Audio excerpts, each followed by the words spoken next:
Buat kamu yang lagi ngerasa bingung gimana caranya keluar dari satu circle lingkungan yang toxic dan sucks, video ini untuk kamu. Make sure kamu nonton sampai habis.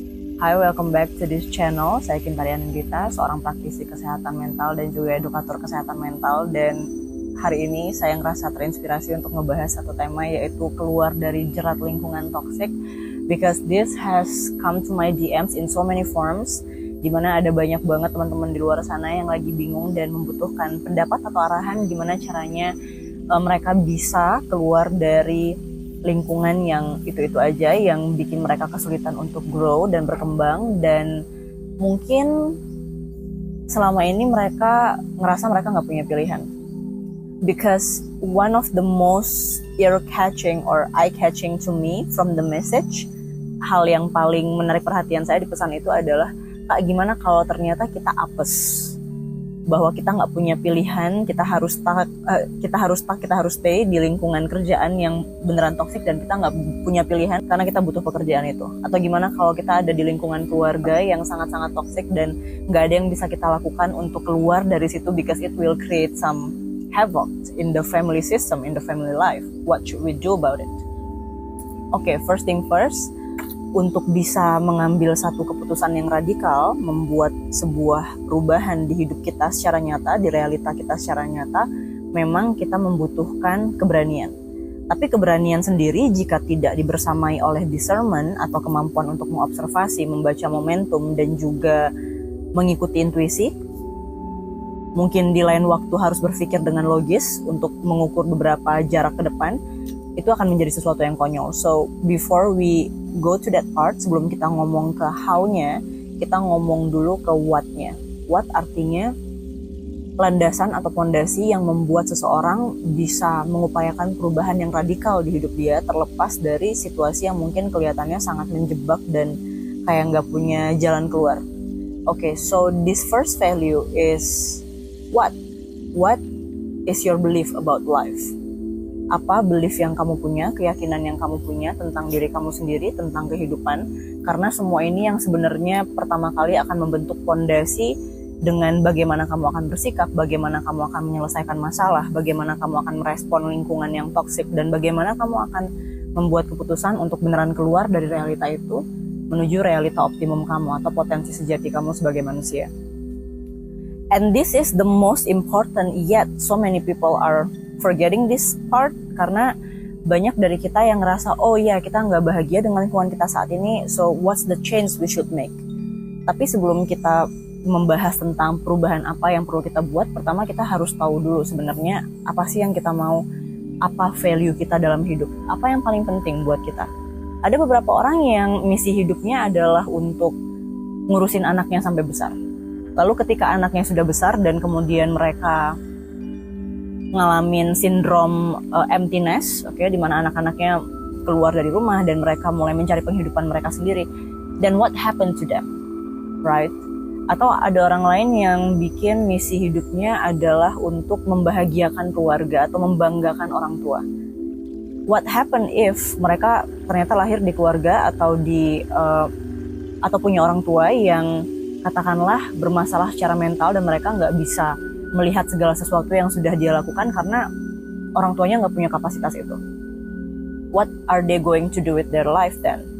So in this case, memang penting untuk tahu dulu fondasi, the intention, tujuan kita melakukan segala sesuatu, apa yang sebenarnya kita inginkan, kemana kita ingin bermuara, karena tanpa semua itu kita akan kesulitan untuk menemukan, terkoneksi dengan intuisi kita, yang akan mengarahkan kepada langkah berikutnya yang itu tidak akan membawa kamu ke pola yang lama. Because we can see that when people get out of a relationship, misalnya mereka keluar dari rumah, atau mungkin mereka keluar dari hubungan percintaan yang toksik, atau mereka keluar dari hubungan pertemanan yang tidak memberdayakan. Seberapa sering kita melihat bahwa orang-orang yang berani keluar ini, tanpa mungkin sebelumnya duduk dengan diri mereka dan melakukan dialog yang diperlukan, pada akhirnya menarik orang-orang dengan karakter dan juga pola toxicity yang sama. Like how often, guys? Very often, I believe. Dan di sini kita perlu tahu bahwa pada saat seseorang keluar dari suatu lingkungan secara fisik, tapi tidak keluar dari penjara mental secara emosional, mental, dan spiritual, maka mereka akan cenderung menemukan skenario yang sama, orang-orang yang sama, pemeran-pemeran yang sama di kemudian hari, but just in different casings, in different people, in different environment, but it's the same thing basically. So kalau di lingkungan yang sebelumnya mereka ngerasa dimanfaatin dan mereka berhasil keluar secara fisik, tapi sesuatu di dalam dirinya nggak direparasi terlebih dahulu, maka mereka akan keluar menemukan pasangan atau teman yang baru, dan mereka mengalami hal yang sama lagi. Why? Because it's an action-reaction thing. Dan hukum aksi reaksi ini juga terjadi di level bawah sadar, di mana 7 tahun kehidupan pertama manusia itu adalah 7 tahun yang sangat krusial, karena di sanalah perspektif kita tentang diri kita sendiri, siapa kita, seberapa berharga kita, apakah kita dicintai atau tidak, seperti apa uang bagi kita, what is the meaning of abundance, apa artinya kesejahteraan, apa artinya pernikahan, apa artinya cinta, dibentuk dan terbentuk dan kemudian menjadi keyakinan yang bermetamorfosa menjadi realita yang kemudian kita alami. Contoh, kalau dari kecil kita sering dengar cerita tentang si kaya masuk neraka dan si miskin masuk surga. Maka tentu sebagian dari kita yang memang deep down adalah orang-orang yang baik akan merasa ketakutan ketika mereka menemukan kesempatan yang membuat mereka punya posibilitas untuk menjadi orang kaya, quote unquote, whatever that means to them. You know, karena mereka sudah punya perspektif seperti itu tentang kesejahteraan. Atau begitu juga dengan cinta. Misalnya selama ini mereka sudah terbiasa dengan pernikahan, mungkin ngelihat dari orang tuanya, pernikahan yang kasar, pernikahan yang tidak setia, pernikahan yang menyakitkan, pernikahan yang bergerak di dengan nuansa perbudakan. Okay, like this is happening in so many household, dan kekerasan dalam rumah tangga menjadi sesuatu yang normal untuk beberapa orang, sehingga pada saat mereka ketemu orang-orang yang lembut, yang secara emotional safe, yang tulus, mereka nggak bisa mengenali atau mereka ketakutan karena nervous system dan jalur saraf mereka tidak terbiasa dengan orang-orang seperti itu. Mereka lebih terbiasa sama orang yang kasar, mereka lebih terbiasa dengan kompetisi yang sengit dalam hubungan, dan well, they just don't know what to do with the gentleness, with the calmness, with the sense of safety. Karena selama ini bawah sadar mereka, jalur saraf mereka sudah membangun sebuah adiksi atau familiaritas terhadap chaos. So, if you want to get out of some sort of toxicity in your life, kalau kamu saat ini punya ikhtiar atau menginginkan untuk keluar dari satu lingkungan yang toksik dan hidup dengan cara yang baru, satu hal yang harus dimulai adalah duduk dengan diri kamu, take yourself out for a coffee date, and then ask yourself this hard question. 1. Kamu hidup untuk siapa? Oke, kamu hidup untuk siapa? Atau untuk apa? 2, apa yang sebenarnya ingin kamu lakukan? Dan apa yang tidak ingin kamu lakukan? What's a part of your day that feels like a burden to you, and what part of the day feels like a blessings or something natural for you to do? Ketika kamu tahu apa yang membawa kamu kepada kondisi flow, kamu bisa mengerjakan hal itu tanpa harus memikirkan berapa banyak kamu akan dibayar, kemudian apa yang akan kamu dapatkan setelahnya. Artinya kamu sudah menemukan flow kamu. Dan kalau belum, ini adalah momen yang tepat untuk mulai mengeksplorasi itu, because if you want to get out of where you are right now, kalau kamu pengen keluar dari lingkungan yang toksik, yang tidak memberdayakan, hal pertama yang harus kamu tahu adalah apa saja yang bisa kamu lakukan dan itu membawa flow untuk kamu.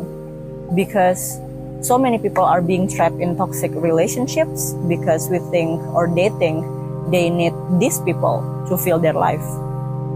Karena kesendirian kadang terasa terlalu menyakitkan, terlalu menakutkan, dan itu kenapa orang-orang seringkali pada banyak waktu memilih hubungan yang toksik dibandingkan dengan kesendirian itu sendiri. Because they don't like themselves or they don't know what to do with themselves. Dan ini sebenarnya adalah momen yang sempurna untuk mengeksplor apa yang membuat kamu bisa merasa nyaman dan bahagia hanya dengan bersama diri kamu sendiri. Okay, that's the second question. And the third question is, kalau kamu bisa mendeskripsikan seperti apa satu hari yang sempurna, yang kamu sebut sebagai hari yang sempurna di hidup kamu, how does it look like? Mungkin di sebagian waktu kamu menutrisi diri kamu, makan makanan yang sehat dan enak yang bikin kamu ternutrisi. The other time you use it for deep restorative sleep, tidur yang berkualitas, tidur yang nyenyak, yang nyaman. Kemudian kamu bisa melakukan semua itu karena kamu berada di lingkungan yang nyaman, harmoni, nggak ada keributan atau chaos yang bisa terjadi tanpa secara tiba-tiba atau tanpa kamu duga-duga. Like your nervous system feels completely safe.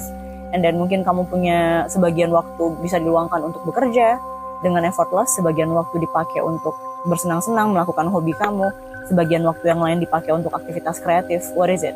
You can describe it. Karena pada saat kita menulis dan kita membaca dan kita mengizinkan visinya untuk muncul, maka bawah sadar atau jalur saraf kita juga akan lebih mudah untuk mereplikasi pengalaman ini di dunia nyata lewat segala hal yang kita lakukan, because that's how you do. Ketika kamu nulis sesuatu dan kamu membuat diri kamu familiar dengan skenario atau visi itu, maka tubuh kamu, jalur saraf kamu juga akan mengaktifasi reticular activating system atau sistem filter kesadaran yang membuat kamu cenderung lebih mudah dan effortless untuk mengalami pengalaman itu. So, yeah, sit with yourself, ask yourself these 3 questions, and then dari sana kamu boleh lanjut ke pertanyaan tentang sebenarnya apa yang saya lakukan selama ini yang kemudian itu membentuk pola yang terjadi di kehidupan di sekeliling saya.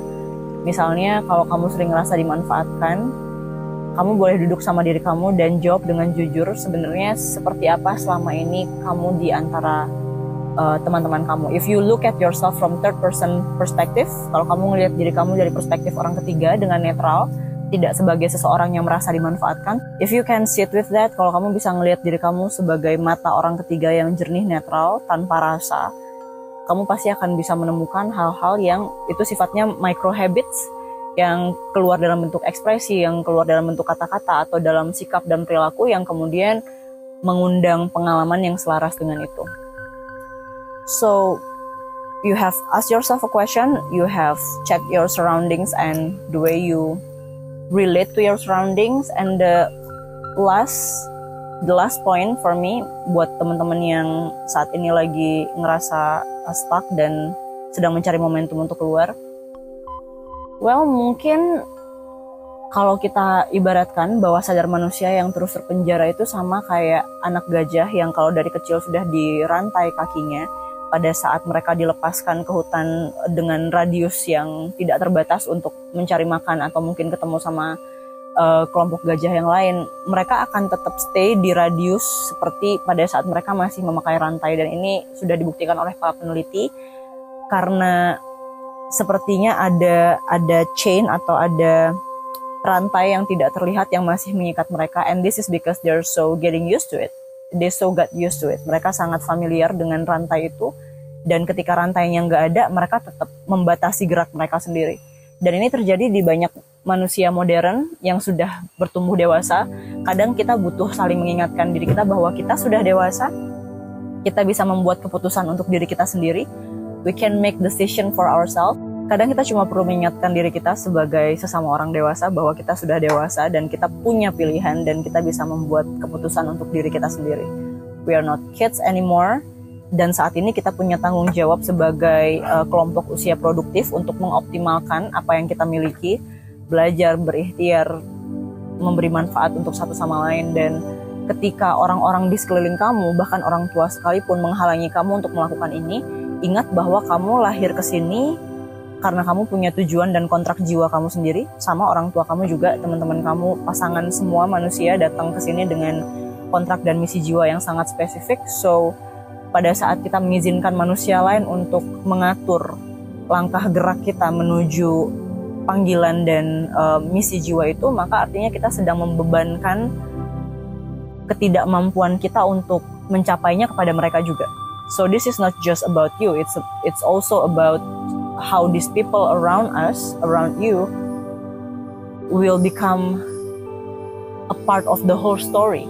Artinya banyak dari kita yang kemudian jadi menyalahkan orang tua untuk banyak kegagalan di hidup kita karena kita mengizinkan mereka untuk mengekang kita, karena kita mengizinkan mereka untuk membatasi gerak langkah kita yang sebenarnya itu datang dari panggilan dan misi jiwa Dan ketika pada akhirnya waktu terbuang sia-sia, atau mungkin kita bangun suatu hari dengan usia yang jauh lebih banyak dan kita menyadari bahwa kita sudah menghabiskan terlalu banyak waktu dalam rasa takut sehingga tidak bisa menjawab panggilan jiwa kita atau terkoneksi dengan potensi sejati kita, and this will turns into resentment. You see, resentment artinya kemarahan yang tidak disadari, bahwa kita nggak sadar pengekangan yang terjadi itu sebenarnya bentuknya ilusi dan kita bisa lepas dari itu kapan aja. Selama niat kita lurus, selama niat kita ajak, selama kita tahu kenapa kita melakukan itu dan kenapa kita harus melakukan itu. Seringkali apa yang ditakutkan oleh orang tua dari anaknya adalah jawaban dari doa di bawah sadar mereka. For example, orang tua nyuruh kamu kerja yang benar jadi PNS atau kerja yang serius, sedangkan kamu sendiri adalah pelaku seni atau mungkin kamu pengusaha, dan mereka nggak ngerasa cukup safe dengan itu. But what if di masa mudanya, pada saat mereka lelah bekerja from 9 to 5, they feel like they're becoming a slave. Di bawah sadarnya pernah tercetus suatu perandaian bagaimana kalau saya punya kebebasan waktu dan finansial yang bisa membuat saya punya hidup yang lebih berkualitas dan lebih baik dari ini. Because I do believe that every human must ask this question at certain level in their life, you know.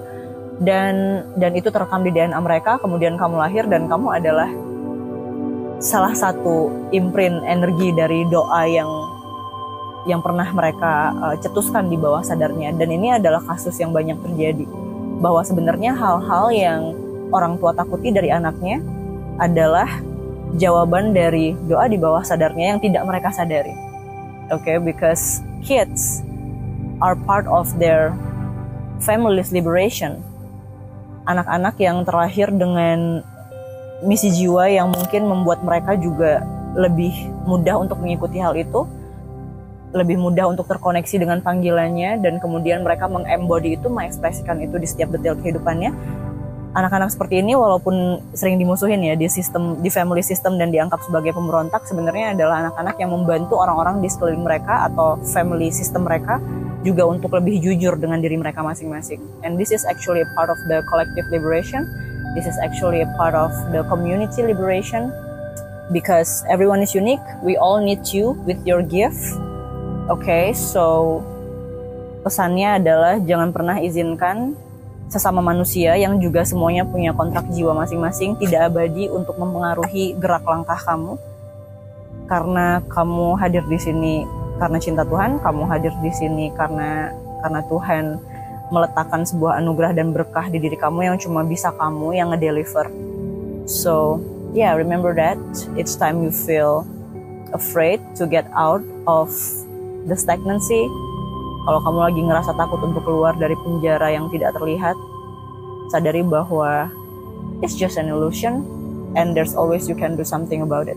Kamu orang dewasa, kamu bisa membuat keputusan, kamu bisa mengkalkulasi gerak langkah kamu bisa minta sama Tuhan untuk dibimbing arahnya, kamu bisa minta sama Tuhan untuk diberikan momentum. And all you have to do is just to stay present.